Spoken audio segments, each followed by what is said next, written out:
हाय, मेरा नाम है देवांशु पाल और आज हम टॉपिक कवर करने जा रहे हैं वो है monolithic versus micro service software designing architecture. ये one of the most common software designing architecture है।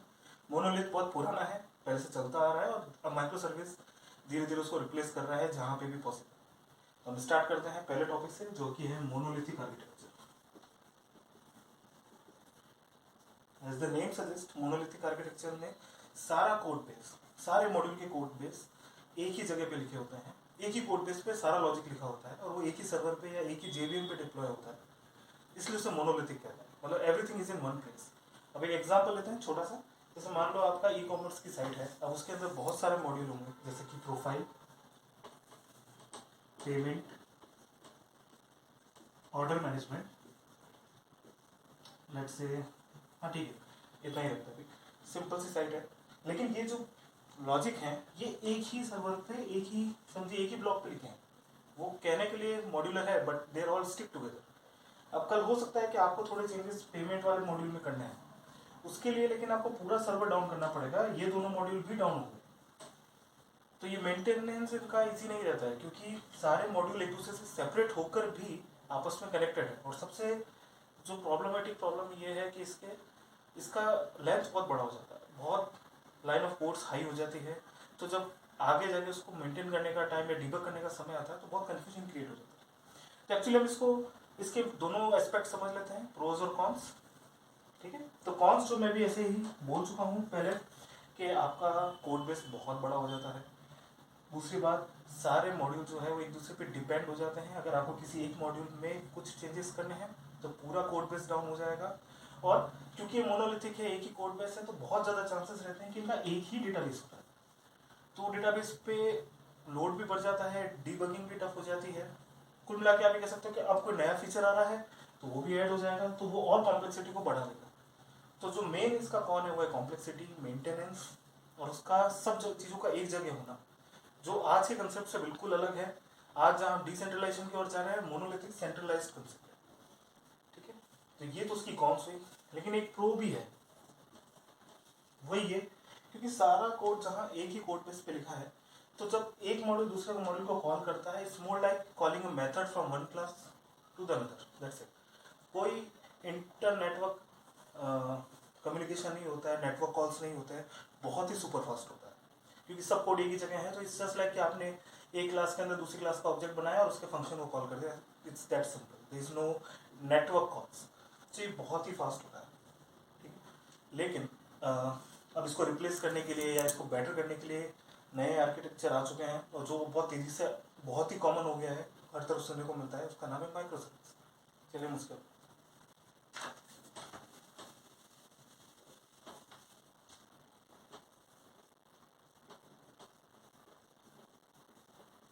Micro service as name suggest, छोटे छोटे सर्विस।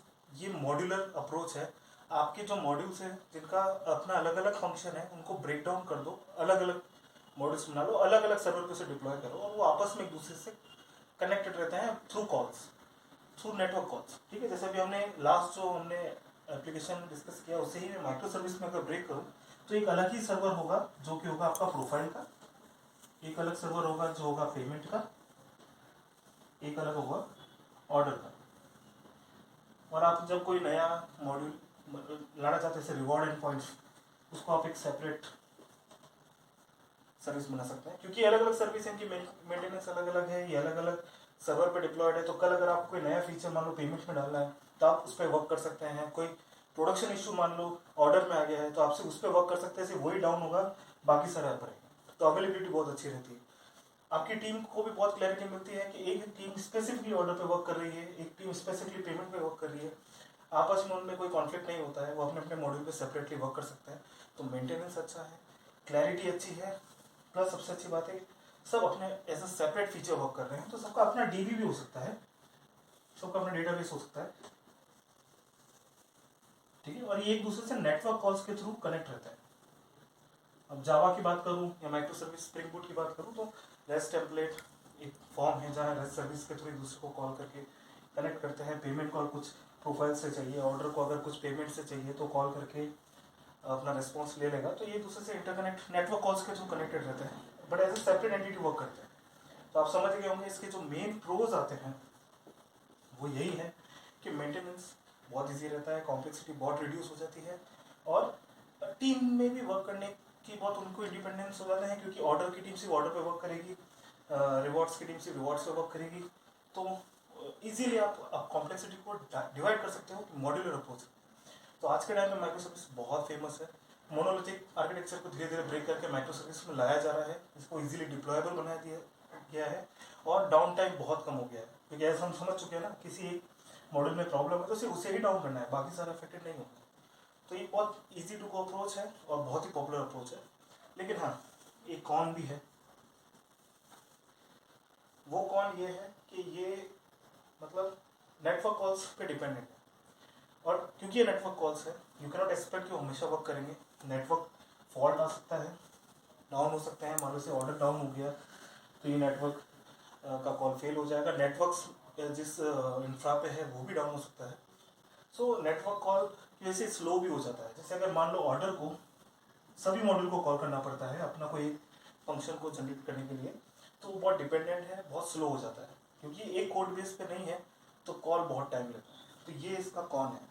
तो अब हम समझते हैं कि किसको कब यूज़ करना चाहिए। अभी तक की बातों से आपको समझ में आ गया कि माइक्रो सर्विस एक बहुत ही पॉपुलर और ऑन गोइंग आर्किटेक्चर है, बहुत यूज में आ रहा है। पर इसका मतलब ये भी नहीं कि micro service is good for everything. ये पूरा सॉल्यूशन हर चीज़ का नहीं है। हमको समझना पड़ेगा कि कहाँ किसकी नीड है। एक एग्जांपल से हम समझते हैं, इसी ई कॉमर्स साइट पे जाते हैं, हमने जैसे डिफरेंट मॉड्यूल्स लिए, पेमेंट लिया था, ऑर्डर लिया था, रिवॉर्ड लिया था, राइट। अब हम जानते हैं कि ये फंक्शनली अलग अलग मॉड्यूल्स हैं, तो इनको सेपरेट रखा जा सकता है और एक दूसरे पे ये डिपेंडेंट है, बट दे देमसेल्फ फुलफिल अपने फीचर्स। लेकिन मान लो अगर कोई नया फीचर आया, हमको कोई एक लाइक ऑर्डर हिस्ट्री, ये हमको सेपरेटली चाहिए ऑर्डर हिस्ट्री, ठीक है। लेकिन यहाँ समझ रहा है कि ऑर्डर हिस्ट्री का काम सिर्फ ऑर्डर से ही है, ये कभी भी पेमेंट पे डिपेंड नहीं है, कभी भी रिवॉर्ड पे डिपेंड नहीं है, ये एक्चुअली क्लोजली बाइंड है ऑर्डर से। तो देयर इज नो सेंस कि हम इसको एक अलग मॉड्यूल बनाएं। अगर इसको अलग मॉड्यूल बनाएंगे तो हमेशा ऑर्डर को रेस्ट कॉल लगाने होंगे ऑर्डर हिस्ट्री को, और ये इसको स्लो करेगा। जबकि यहाँ क्लियरली दिख रहा है कि ऑर्डर हिस्ट्री का कोई और दूसरा मोटिव है ही नहीं, वो ऑर्डर के साथ ही क्लोजली वर्क करता है, यानी एक 1-to-1 रिलेशनशिप है, और ऑर्डर हिस्ट्री का दूसरे मॉड्यूल्स के साथ कोई रिलेशन नहीं है। जब ऐसा कोई केस है तो ये क्वालिफाई हो जाता है अपने आप मोनोलिथिक के लिए। देयर इज नो सेंस कि हम ऐसे मॉड्यूल्स को अलग रखें जो एक दूसरे पे को डिपेंडेंट है, जिनका और किसी मॉड्यूल के साथ उसका रिलेशन नहीं है। जो यहाँ पे ऑर्डर हिस्ट्री का है वो सिर्फ ऑर्डर के लिए वर्क कर रहा है। So there is no sense कि हम बीच में नेटवर्क कॉल्स के लैगिंग को सहन करें। हम इनको एक ही मोनोलिथ में डाल देना चाहिए ताकि इनके आपस के कॉल फास्ट हो जाए और ये एफिशिएंटली वर्क करे। तो ये रहा एक छोटा सा description monolithic versus micro service. And again micro service is good, but it's not like हर मतलब मॉड्यूल को सब मॉड्यूल में डिवाइड कर देना चाहिए। वी शुड लुक क्लोजली कि जहाँ दो मॉड्यूल्स एक दूसरे से बिल्कुल टाइटली कपल्ड है तो वहाँ पे आप मोनोलिथिक ही रखें, और जो बिल्कुल ही फंक्शनली डिफरेंट मॉड्यूल्स हैं उनको आप माइक्रो सर्विस अप्रोच में ले जा सकते हैं। That's it for today. Thank you.